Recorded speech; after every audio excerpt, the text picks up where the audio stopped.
খুব টেনশন আছে বন্ধু। সাধু একটা শুনছিলাম, কাটতে জানি একটা শুনছিলাম, মানে মেয়ের জায়গা ঠিক করলে সাধু বয়। ওই তো দিয়ে বই রয়েছে সাধু।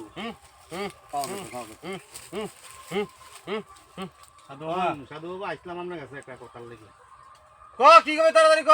আমার এই বন্ধুরা তোরা আমার সাধনা ভঙ্গ করে লাইছস, তাক দেখো। আমার এই বন্ধুটার লেগে 6 মাস ধরে মাইয়া চাইতেছি, একটা বিয়ে হইতেছে না। আচ্ছা, তখন ঘটনাটা কি জানছেন একটু? তার নাম কি? তার নাম কুদ্দুচ্চা। আচ্ছা, কুদ্দুসা। কুদ্দুসার বউ নাই না? বউ পাওয়া যায় না? আচ্ছা, ঠিক আছে। একটা কাজ কর, তোরা বাতাসের মূল, রোদের ছায়া আর এই দুটো নিয়ে এবি। আরে কোন কিটা? আচ্ছা না, স্টপ দাও। আচ্ছা কিটা কিটা লাগবো কোন? বাতাসের মূল, আচ্ছা, রোদের ছায়া, বিয়াত্তা মাইয়া, বিয়াতা মাইয়া। তো এটি ফাইন কই কোন? এডি লাগবো, নইলে হইতো না। হ্যাঁ?